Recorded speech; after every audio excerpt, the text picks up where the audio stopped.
Bueno, vamos con el tercero y esperemos último video de la escuela Teoría de Organización. Ustedes no se imaginan, a ver, no es que sea feo dar clase de esta manera, pero yo he dado clase 31 años, 32 ya. Eh, Me gusta estar con la gente, me gusta estar con los estudiantes, tener un ida y vuelta, aunque ustedes mm, sean 150 y no puedan mucho opinar, nada, verles la cara, uno se da cuenta si ustedes están entendiendo o no.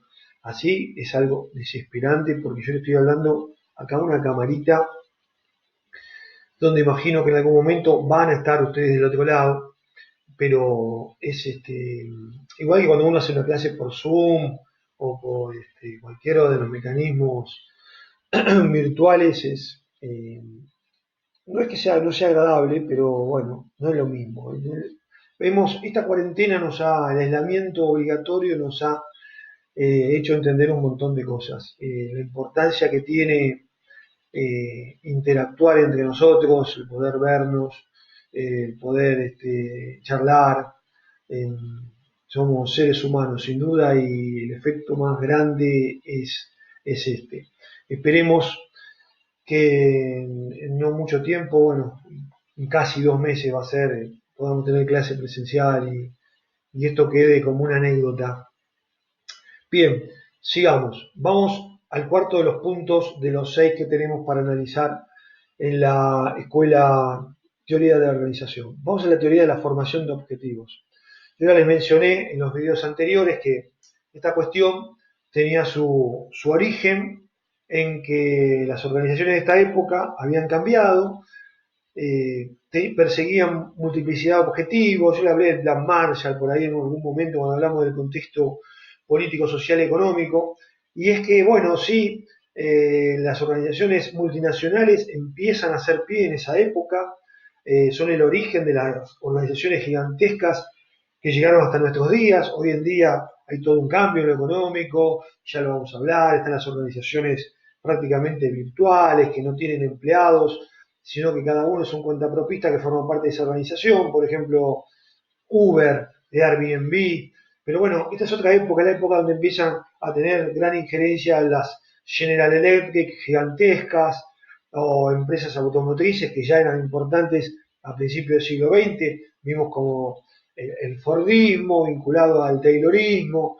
Es todo un momento paradigmático para la evolución de la administración y la historia de las organizaciones, pero en esta época las organizaciones se convierten en muy grandes. Por lo tanto, empiezan a tener, por ejemplo, su sede central en Detroit, Estados Unidos, pero tienen una sede en alguna ciudad de Francia, en alguna ciudad de Italia, en alguna ciudad de Alemania. Entonces, hay toda una complicación para establecer objetivos, que aparte ya no se persigue un solo objetivo, que es, por ejemplo, fabricar autos. No, se fabrican autos, se fabrican otros productos, se fabrican, como ustedes conocerán, qué sé yo, conocen que Ferrari fabrica autos, pero también fabrica gorras, camisetas, autitos de colección. Empieza a haber multiplicidad de objetivos. Por lo tanto, es el momento de estudiar en profundidad. Se dice, se pregunta en la teoría de organización, se pregunta en las organizaciones de la época, ¿cómo se forman esos objetivos? Este es un momento donde yo siempre les pregunto, ¿cómo piensan ustedes que se forma un objetivo? ¿Cómo consolida, cómo construye un objetivo una organización? Bueno, ustedes ven ahí, no hay ningún secreto, hay 3 etapas. Hay una etapa de negociación que tiene que ver con un proceso político, como bien dice ahí, proceso político donde se establecen coaliciones. Una vez superada esa etapa, ahora una etapa de estabilidad y elaboración y una etapa de adaptación finalmente. Vamos a ver un poquito qué son estas etapas. Bueno, la etapa de negociación es cuando nos tenemos que poner de acuerdo en qué o cuáles objetivos vamos a trabajar. Es cuando, por ejemplo, si nosotros tenemos 2 socios, o somos 3 socios, o somos 100 socios, tenemos que decidir cuál es nuestro objetivo o cuáles son nuestros objetivos. Y ahí van a jugar factores de poder. Va a jugar factores de poder de todo tipo. Del que conoce muy bien algún tipo de negocio y por lo tanto, si viene alguien que nos dice, mirá, yo tengo la posta de cómo es el negocio de la cerveza artesanal y yo tengo fondos para poner en esa futura organización, yo no voy a querer imponer cualquier objetivo porque yo no conozco bien de otros negocios. Y tengo un amigo que conoce bien del negocio de la cerveza artesanal, bueno, me pondré de acuerdo con él, cómo vamos a participar, yo pongo plata, vos también, yo pongo más, vos ponés menos, cómo vamos a hacer las cosas. Hay toda una etapa de negociación donde los factores de poder juegan mucho. Yo siempre les daba un ejemplo bastante burdo en el aula, les daba en pasado y espero volver a darles en futuro, que era que, bueno, 80 de los 100 que estábamos en el aula estábamos de acuerdo en vender heladeras, en poner negocio de venta de heladeras. Pero se juntaban los otros 20, que eran menos, le podíamos ganar una votación, querían vender helados. Lo que pasa es que los que querían vender helados sabían mucho de helado y encima tenían mucha plata para poder aportar al negocio. Por lo tanto, ¿qué estaba diciendo yo con esto? Que habían establecido una coalición donde tenían dos factores fuertes, uno que conocían del negocio que querían imponer y aparte estaban poniendo mucho dinero. Los otros teníamos que acatar o irnos. Entonces, ¿cuándo termina el proceso en la etapa de negociación? Cuando en definitiva decimos, bueno, vamos a vender este determinado producto, donde nos ponemos de acuerdo en que vamos a vender heladeras o vamos a vender helado. Ahí lo que estamos logrando es llegar a la segunda etapa del proceso de formación de objetivos. ¿Por qué? Porque ya la negociación se terminó, ya estabilizamos un objetivo, ya lo elaboramos y nos pusimos de acuerdo. Entonces decimos, vamos a vender determinado producto, vamos a vender pendrive de la Facultad de Ciencias Económicas que son muy lindos. Lástima el color que es de boca, bueno, no importa. Tendrían que ser celeste y blanco. Terminada esta etapa, ¿terminó el proceso? No, ¿por qué? Porque después tenemos que ver si estos pendrive que nosotros decidimos, estabilizamos, lo establecimos como objetivo, realmente se van a vender en el mercado. Viene la última etapa, la etapa de adaptación.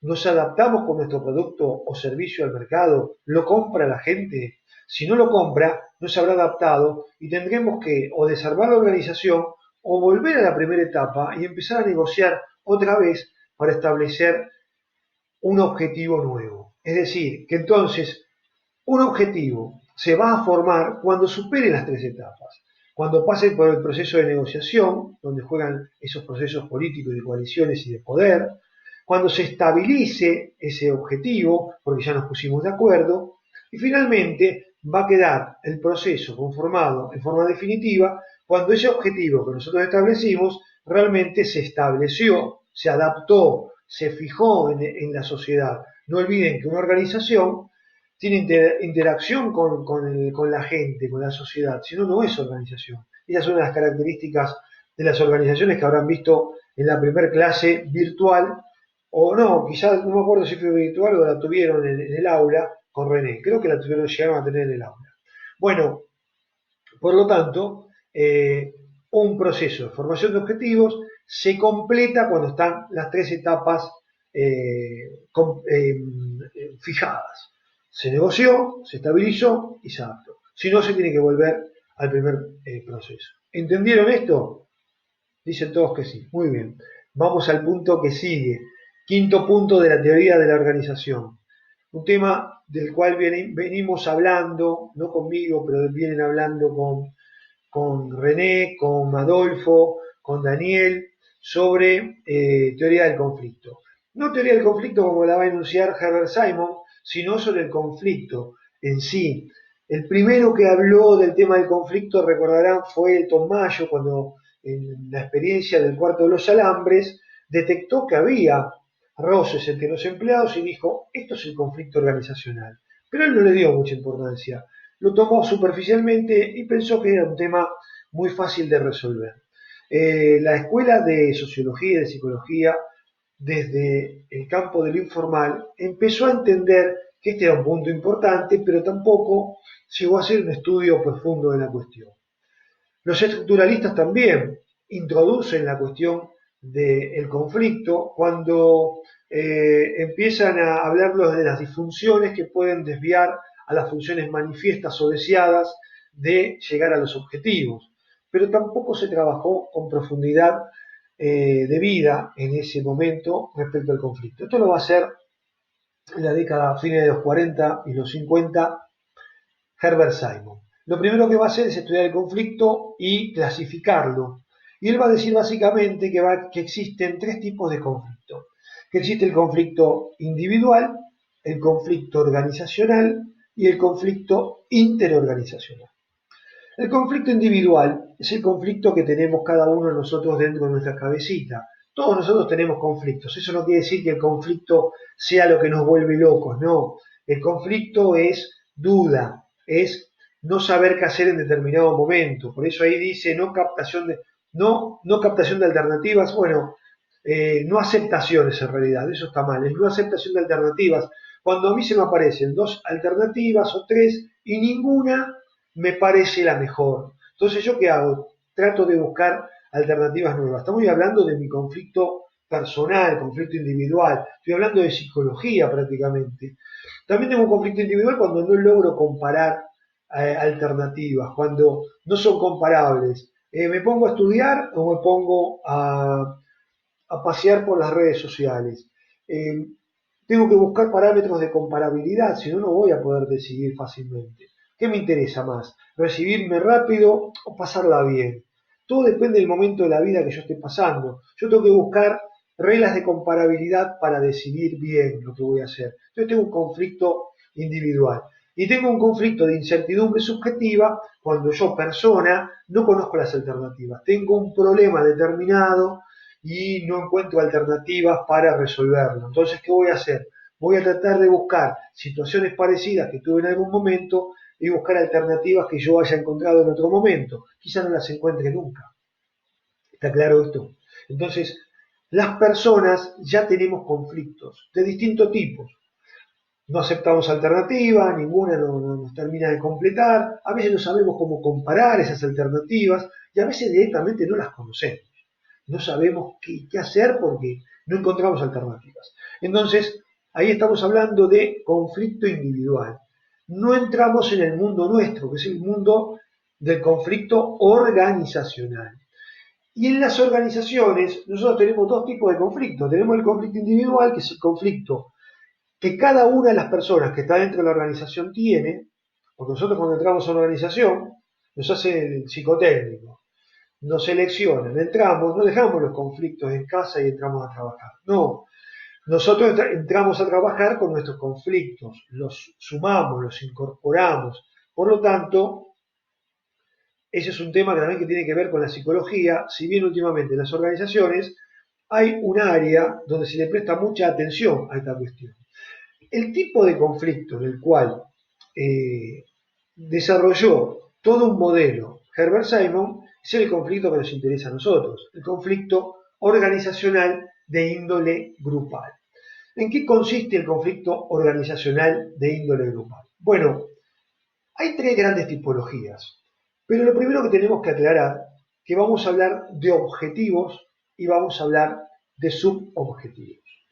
Cuando hablemos de objetivos, vamos a hablar de finalidades últimas, vamos a hablar de grandes objetivos. Y cuando hablemos de subobjetivos, vamos a hablar de objetivos más pequeños que nos van a permitir tener un punto de partida para alcanzar otro objetivo, para llegar finalmente en algún momento a ese objetivo final. Es decir, que un subobjetivo es un objetivo intermedio que me permite ir alcanzando objetivos sucesivamente. Cuando veamos ahora teoría de la decisión y hablemos de cadena de medios afines, vamos a poder volver sobre este tema para que lo puedan entender más cabalmente. Bien, entonces tenemos por un lado objetivos, finalidades últimas, subobjetivos, finalidades intermedias, para que entiendan bien de qué vamos a hablar. Vamos a hablar entonces de tres grandes tipos de conflicto organizacional grupal. El primer gran tipo de conflicto organizacional grupal es el más simple de todos. No hay conflicto de objetivos. Nadie pone en duda la finalidad última de la organización. Todos estamos de acuerdo que vendemos relojes en el mercado. Bueno, estamos todos de acuerdo con eso. Es decir, que tenemos objetivos compartidos. También estamos de acuerdo en los subobjetivos. ¿Qué queremos decir con esto?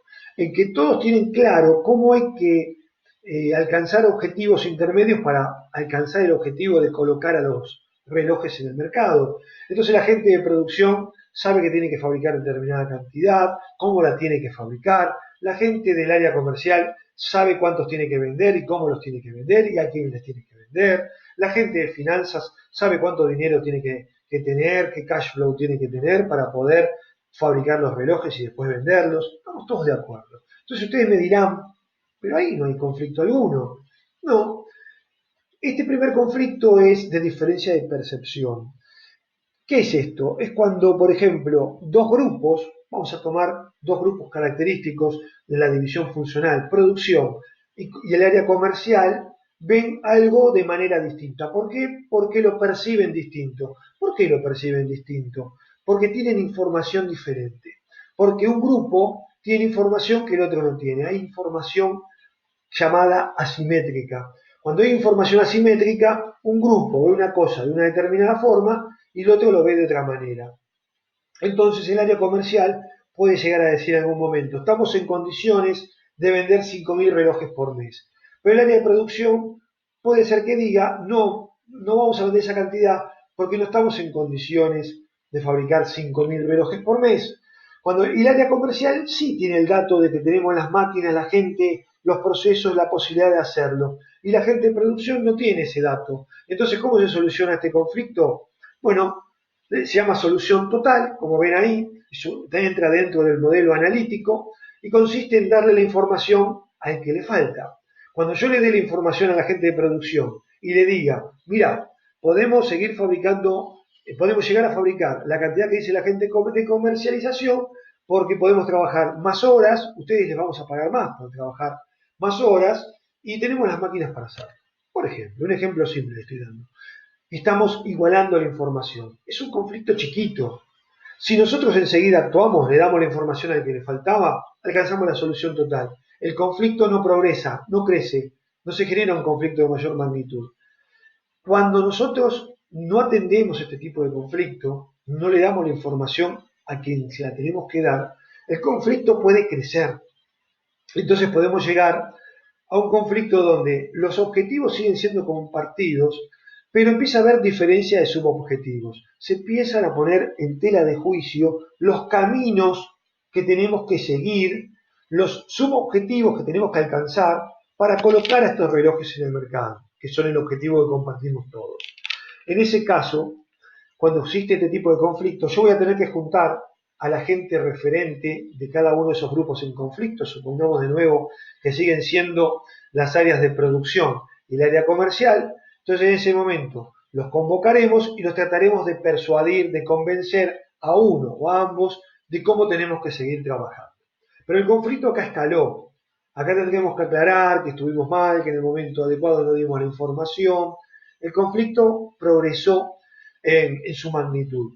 Pero también es una solución dentro del marco analítico porque no llegamos a tener una diferencia de objetivos. Acá lo que tenemos es una diferencia de subobjetivos. No estamos de acuerdo en fabricar las cosas de determinada manera, estamos en desacuerdo en cómo producción está trabajando y se genera un conflicto entre dos grupos. Si el gerente general se junta con el gerente comercial y el gerente de producción y los hace poner de acuerdo, los persuade a los dos y todo se soluciona, habremos logrado un buen resultado, que no siga progresando, escalando el conflicto. Por último, llegamos a lo que se llama modelo de negociación, y ese es el conflicto más grave, cuando ya ponemos en tela de juicio que este reloj sea el producto que tenemos que colocar en el mercado. Ya estamos poniendo en tela de juicio nuestro producto. En ese caso, el objetivo final está en discusión y entonces, ¿cómo solucionamos este conflicto? Ya acá es más difícil. Existen dos caminos. Pueden existir protocolos, mecanismos previamente establecidos que dicen cómo tenemos que actuar si tenemos un conflicto de diferencia de objetivos. En ese caso es como que apretamos el botón del protocolo que nos va a decir qué pasos tenemos que hacer. Juntar al grupo 1 con el grupo 2, empezar una instancia de conversación, toda una instancia de negociación. Va a haber una negociación, lo que se llama ahí negociación propiamente dicha, como ustedes podrán ver. Ahora, si ese protocolo no existe, tendremos que caer en el manejo político. El presidente de la compañía, por ejemplo, tendrá que tratar de generar un conjunto de políticas para acercar a los grupos en conflicto y convencerlos cuál es el camino a seguir. ¿Por qué? Porque no tenemos un mecanismo de negociación, entonces la negociación la lleva a cabo con su propia muñeca política el número uno de la organización. Esto es el tercer tipo de conflicto, el más serio. Más adelante probablemente estudiemos la evolución que tuvo todo el tema. Hoy encuentran el tema del conflicto tuvo una progresión mucho más estudiada. Esto es el principio de tomar en serio la cuestión del conflicto es Herbert Simon, es la teoría de la organización. Posteriormente empezaron a aparecer montones de libros sobre negociación, solución de conflictos, existen materias, en la facultad tenemos materia de negociación, que es muy buena por otra parte, pero que es una materia selectiva. Pero bueno, el tema lo instauró Herbert Simon. ¿Qué hizo Herbert Simon en definitiva para terminar con el punto? Lo clasificó al conflicto, lo determinó qué tipologías había y cómo se podía resolver. No termino porque falta el conflicto interorganizacional. ¿Está en nuestras manos resolver un conflicto interorganizacional? En parte. Si son dos organizaciones en conflicto, nosotros somos una, tenemos un 50% para aportar en la solución del conflicto. Si son tres, tenemos un tercio. Es un conflicto entre organizaciones. Entonces, sabemos que existe el conflicto individual, el conflicto organizacional y el interorganizacional.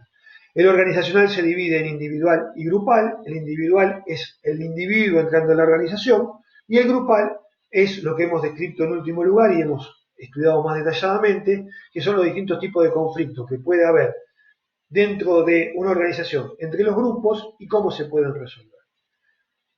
¿Entendieron el tema? ¿Todos de acuerdo? Perfecto, seguimos. Vamos al último punto. Vamos a la teoría de la decisión. Aguanten que falta poco. El último punto es el aporte que hizo esta escuela a la toma de decisiones. Yo les dije en el primer video que esta escuela hace aportes muy importantes, innovadores para la época, porque habían aparecido cuestiones que hasta acá las organizaciones no habían tenido. Acá había que tomar multiplicidad de decisiones, porque había multiplicidad de fines. Muchas personas, mucha complejidad, los sindicatos, la producción, la comercialización, empieza a aparecer eso del marketing incipientemente. Entonces, la toma de decisiones se había convertido en una cuestión más, más compleja, más difícil, y alguien tenía que hacer un aporte en ese sentido. Y es ahí donde va a aparecer la teoría de la organización, Herbert Simon específicamente, haciendo aportes al respecto. El primer punto es, vamos a ver varios puntos dentro de la teoría de la decisión que construye Herbert Simon. El primer punto es que hay que distinguir entre hechos y valores, entre lo ético y lo fáctico. Rápidamente, hechos y valores, hay distintos tipos de decisiones. Decisiones que van sobre lo tangible, sobre los hechos, sobre cuestiones que son fáciles de decidir. Hay cuestiones que son cuantificables. Esos son decisiones vinculadas a hechos. Cuando nosotros decimos fabricamos 10, fabricamos 20, fabricamos 30, estamos tomando una decisión respecto a hechos, sobre cosas cuantificables. Cuando hablamos de decisiones respecto a valores, estamos hablando de cuestiones que son más difíciles de medir. ¿En qué nivel está contaminando nuestra organización el ambiente? Entonces ahí tenemos que decir, tenemos que determinar en qué grados, y eso no es tan fácil. No es fácil determinar quién contamina más, quién contamina menos, quién tiene mayor capacidad de generar valor social para la sociedad en la que vivimos. Bueno, esas son cuestiones más vinculadas a la ética, es más difícil de cuantificar, y cuando decidimos respecto a valores, estamos tomando decisiones más profundas. Por eso, esa distinción amplia en principio para entender que hay decisiones más chicas que tienen que ver a veces con decisiones rutinarias que tienen que ver con cantidad de fabricación, en cantidad de facturación, y hay decisiones que tienen que ver con valores, filosofía de ser de una organización. Aclaradas estas dos tipologías, vamos a hablar del concepto de cadena de medios afines, que tiene que ver con eso de objetivos y subobjetivos. Para alcanzar un objetivo, nosotros tenemos que ir alcanzando distintos subobjetivos. Ejemplos que doy siempre yo en clase. No van a tener el mismo efecto porque nadie se va a reír del ejemplo tonto que siempre he dado, y que lo voy a hacer acá igual, aunque no tenga el público que recepcione lo que digo. El ejemplo serio, ustedes se quieren recibir de contadores públicos o licenciados en administración. Ese es un objetivo final. Para alcanzar ese objetivo final, ustedes tienen que ir alcanzando subobjetivos. Aprobar materias, por ejemplo, administración general.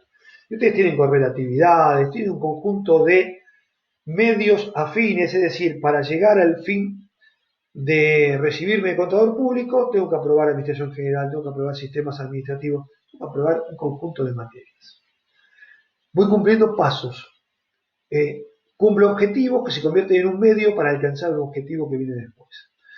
Yo el ejemplo tonto que doy siempre es de, supongamos que hoy nos dejan salir de la cuarentena, se abre todo de golpe. Entonces, me estoy viendo cada vez menos porque se está haciendo de noche. Bueno, no importa, no tiene mucho para ver, sigan viendo la pantalla. Supongamos que se abre la cuarentena y podemos salir. Se abre todo, ¿no? Se abren los bares, cervecerías, restaurantes, cines, teatros. Ahora, son las 6:30, sale el presidente y dice, está todo abierto. Pueden abrir todo, se abren los boliches. Se abren los mejores lugares de Buenos Aires, del Gran Buenos Aires. Pueden ir a bailar, pueden ir a estar con gente. Esto sería una estampida. Entonces, supongamos que decimos, se rompió la cuarentena, objetivo, ir a divertirme a determinado lugar esta noche. Objetivo, ir al lugar X a divertirme esta noche. Ese es un objetivo, pero a su vez es un medio para alcanzar otro objetivo. Porque una vez que yo esté ahí, voy a decir, bueno, esta noche, donde salí de la cuarentena, es un buen momento para conocer a alguien. Me fijo ese objetivo. Entonces voy en búsqueda de alguien. Alcancé el objetivo. Una vez que yo alcancé ese objetivo, busco un objetivo que va más allá. Mi objetivo siguiente va a ser, bueno, qué lindo sería ponerme de novio con esta persona que conocí esta noche. Entonces mi objetivo es ponerme de novio. Una vez que me puse de novio, voy a buscar alcanzar otro objetivo. Ven cómo voy encadenando, voy a hacer una cadena. Mi siguiente objetivo va a ser casarme. Sí, casarme. Y una vez que me case, mi objetivo va a ser divorciarme. Y una vez que yo me divorcie, mi objetivo, ¿cuál va a ser? Volver a ir a algún lugar a divertirme y a conocer a otra persona. Y así sucesivamente. Bueno, se suelen reír cuando cuento este ejemplo, se lo acuerdan toda la vida. Acá, nada, un plomazo total, pero sin duda creo que habrán entendido lo que es una cadena de medios afines. Entonces, una organización, para vender el producto este que yo decía antes, este reloj, ¿qué tiene que hacer?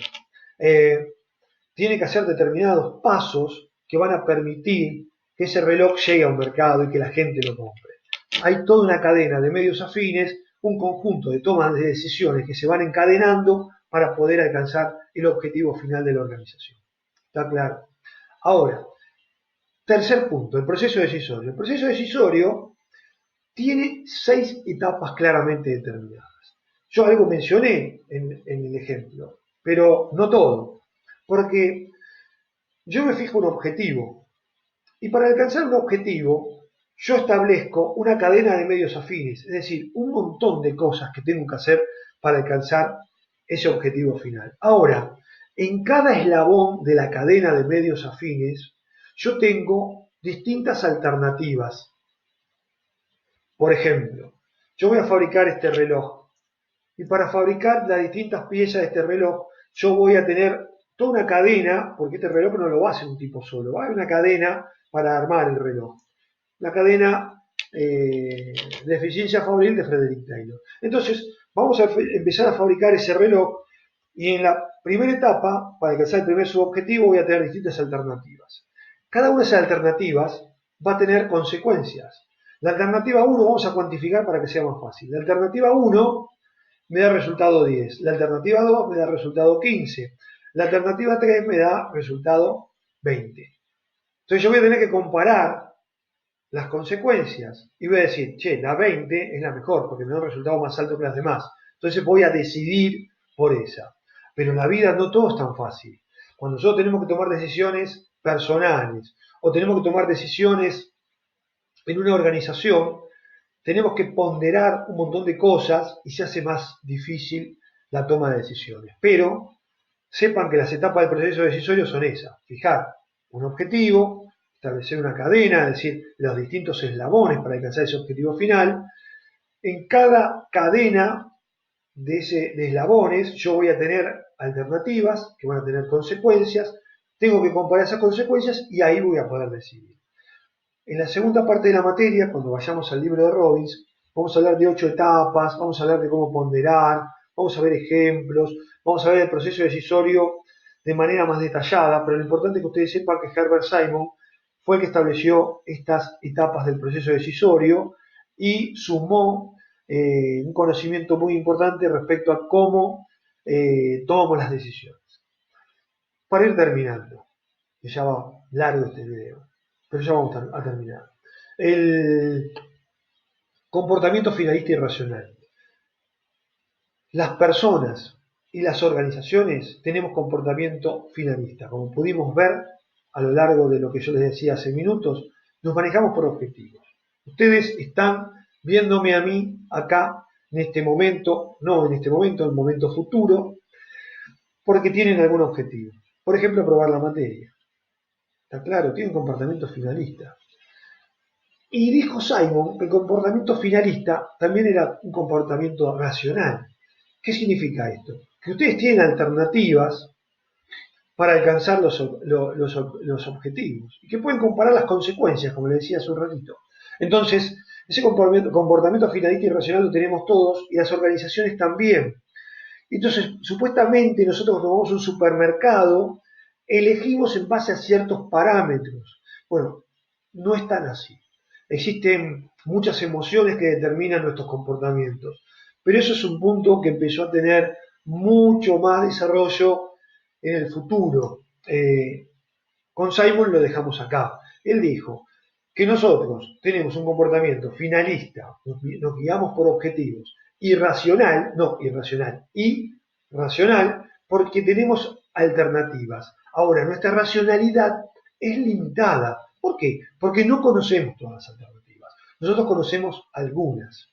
Ustedes conocen algunas metodologías para estudiar o no estudiar, pero no conocen todos los métodos que existen en el mundo para poder estudiar de manera virtual mejor una materia. Van a tratar de googlear, van a encontrar 20 métodos, quizá hay 40 más. ¿Está claro? Por eso nuestra búsqueda de alternativas va a ser siempre limitada, nunca vamos a encontrar todas. Entonces tenemos comportamiento finalista, racional y limitado. Por lo tanto, ¿eso qué quiere decir? Que cuando decidimos, nuestra decisión va a tratar de acercarse a lo mejor que podemos hacer, pero quizá no sea lo mejor. ¿Está claro? Por último, modelos de decisión. Los modelos de decisión de los cuales habló Simon tienen que ver con un gran concepto, que es que existen dos grandes tipos de decisiones para quedarnos acá. Decisiones estratégicas y decisiones rutinarias o operativas. Cuando nosotros tenemos que tomar decisiones respecto a cuestiones que son finalidades últimas, decisiones que tienen que ver con, por ejemplo, qué producto vamos a vender o qué servicio vamos a prestar en el contexto, a la sociedad, qué le vamos a dar, esa es una decisión que no hay un modelo para decidir. Tenemos que discutir, tenemos que analizar, tenemos que ver qué estrategia seguimos. Son decisiones estratégicas, son decisiones difíciles y no existen modelos. Generalmente, los que ocupan la cúspide de la pirámide organizacional clásica, que después vamos a ver que hoy ya no existe tanto como se le daba importancia antes, bueno, esa gente no tiene modelos de decisión establecidos. Ahora, en los niveles operativos generalmente hay niveles de decisión ya establecidos antes. ¿Por qué? Porque se toman decisiones rutinarias. Por ejemplo, yo sé que tengo que facturar, y yo tengo una forma de facturar que lo tengo previamente establecido. Yo tengo determinado dónde va el quit, dónde va el nombre, dónde va el domicilio, la fecha, el concepto, el importe. Hay una forma de hacer la factura. Yo lo hago automáticamente. Ni hablar si soy telemarketer. Yo tengo que, a mí me llaman, atiendo, yo ya sé cómo tengo que contestar, tengo un protocolo, tengo un modelo de decisión, ante tal cosa tengo que decir tal otra, ante tal otra tengo que contestar tal cosa, por eso no se van a enojar ni se van a aprender en lo que ustedes les digan, porque tienen un modelo para tomar decisiones. Bueno, básicamente eso entonces. Hay distintos niveles de decisión, decisiones estratégicas, no hay modelos para decidir, y las decisiones operativas generalmente tienen modelos, simulaciones para decidir.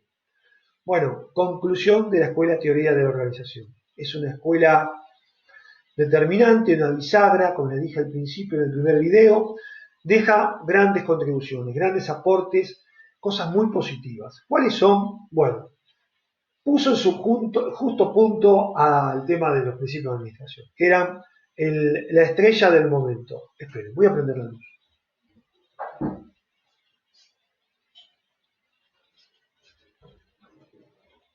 Ahora tengo luz y brillo en la pelada.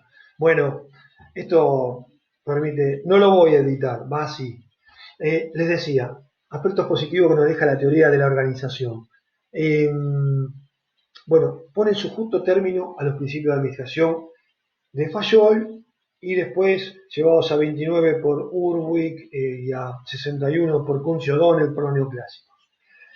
¿Por qué? Porque dice, el único principio que nos tiene que regir es el de eficiencia. Tomemos los principios que nos sirven según qué tipo de organización tenemos. Después, no tenemos que usarlos como si fueran leyes. De hecho, no lo son. Ni aún hoy. No existen leyes para administrar. Primer punto. Después, el nuevo concepto de influencia organizativa, que nos lleva a un concepto de búsqueda de consenso, de persuasión, de que funciona más allá de la estructura formal, un modelo que es más abarcativo que el concepto de autoridad tradicional que habían ustedes estudiado hasta acá. Después deja como tema importante la concepción de la lealtad organizacional. ¿Por qué permanecemos en una organización? ¿O por qué tenemos deseos de irnos? ¿O por qué definitivamente nos vamos? Eso lo vimos con la teoría del equilibrio. ¿Por qué nos ponemos la camiseta de una organización o nos la queremos sacar? Por eso, ¿por qué hablamos con orgullo de una organización o por qué no la queremos ni mencionar? Si nosotros hablamos de orgullo, de que somos parte de la UBA, nosotros somos participantes de la UBA. Tenemos puesta la camiseta. ¿Por qué? Porque sentimos que lo que aportamos nos es devuelto de alguna manera, en prestigio, en conocimiento, lo que ustedes quieran. Otro aporte que deja esta escuela es el tema de entender cómo se forman los objetivos. Otro es entender definitivamente cuál es la concepción del conflicto, por qué existe, que el conflicto no se puede eliminar. El conflicto se puede bajar a niveles que permitan que la organización siga funcionando. Y es más, a veces en los conflictos se pueden obtener oportunidades. Pero es un tema para hablar más adelante. Y por último, hace aportes fundamentales respecto a el tema de cómo se toman las decisiones, qué tipo de decisiones hay, qué encadenamiento hay, cómo decidimos en definitiva. Tema que se va a seguir estudiando y afianzando. Ustedes, los que estudian licenciatura en administración, tienen una materia específica al respecto. Por lo tanto, es un tema fundamental que lo deja instalado. Definitivamente planta la bandera la Escuela de Teoría de Organización. Cosas negativas, bueno, en realidad siempre van a encontrar cosas negativas. Ustedes podrán analizar estas clases, estos videos, pueden decir, sí, ¿qué me dejó esto o aquello? Pero cosas negativas ahí me emboló un poquito, ¿por qué lo partió en 3 videos? ¿Por qué fue a prender la luz? Siempre podemos encontrar cosas negativas. Dejó cosas negativas que son punto de partida para la escuela que viene por último y después de esta, que es la teoría de los sistemas, que yo no voy a dar, pero que a algunos les va a mandar el video seguramente. ¿Cuáles son esos 2 puntos negativos? Que Herbert Simon trató de armar un conjunto metodológico para la administración y no lo logró. No lo logró y él buscó aparte buscar un mecanismo de diálogo con ciencias cercanas a la teoría de organización, como son la psicología y la sociología, y no lo logró. No encontró un diálogo en común y eso lo hizo trabajar, por ejemplo, con herramientas de la psicología y la sociología que no eran tan actuales. Él se utilizó herramientas de la psicología y la sociología que ya habían quedado antiguas y no pudo valerse de las nuevas. ¿Por qué? Porque no había un diálogo tan aceitado como hay hoy en día entre las distintas disciplinas. Hoy está la interdisciplina es algo fundamental para que el mundo funcione. Así igual del todo bien no funciona como podemos ver. Bueno, en síntesis, esas son las dos falencias que deja, no arma una metodología de trabajo como él pretendió para la administración y no encontró una herramienta semántica que permita un diálogo con las disciplinas, con las ciencias que se vinculan con la administración. Eso va a ser un aporte central de la teoría de los sistemas. Bien, estoy cansadísimo, me imagino que ustedes después de escucharme van a estar peor, me van a querer matar. Bueno, la verdad, lamento de corazón que no podamos estar en el aula, que no podamos saludarnos, no podamos vernos, no podamos escucharnos. Bueno, es lo que hay. Chicos, a darle con todo. Tenemos que apuntar a que a la capacidad de transformación de cada uno de nosotros, de nuestra sociedad, a que salgamos transformados y mejores de esto. No quiero caer en un discurso fácil. Esto no es algo, uy, qué valioso, qué bueno esto, nos va a servir ser mejores. No, esto es una porquería que lo tomó al mundo un poco desprevenido porque no pudo ver lo que venía o no quiso ver lo que venía. Cuando hablo del mundo, hablo de quienes manejan el mundo. Nosotros somos estudiantes, profesores, que tratamos de mejorar eh, la sociedad y que en algún momento tratamos de hacer algún aporte para que todo funcione mejor. Y en el marco de la crisis que tenemos ahora, con una pandemia, eh, con un aislamiento social, tratamos de hacer las cosas de la mejor manera posible. Esperemos que sacar algún aprendizaje de todo esto, que nos sea valioso. Y nada, aprovechen para estudiar, aprovechen para que después cuando pasemos al modo presencial y estemos exultantes, porque vamos a estar felices y vamos a valorar muchas cosas que quizás no le dábamos tanto valor, eh, como el ejemplo, poder ir a divertirnos. Me imagino ustedes que son jóvenes, yo de última estoy acá encerrado, dando clases, castigando a los alumnos, pero ustedes me imagino que deben querer hacer lo mismo que hacía yo a los 19, 20, 21 años. Ir a tomar cerveza, ir a divertirme, y tienen que estar con las redes sociales haciendo todo virtual.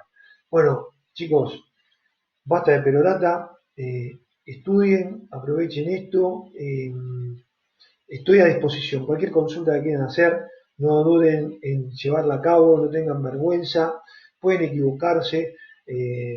Yo acá me he equivocado en cosas, en la manera de expresarme, porque estoy grabando, no volví atrás, no importa. Equivóquense que estamos para aprender. Esto es la idea, somos una comunidad de administración general de curso 27 y curso 29 que estamos para aprender, para aprender entre todos y ustedes dirán, ¿se puede aprobar con nota alta mejor? Bueno, estudien y así será. Bueno, un fuerte abrazo para todos a la distancia. Cuídense mucho, quédense en casa por lo menos hasta el 13 de abril, esperemos que ese día podamos empezar a trabajar, a estudiar afuera. Abrazo.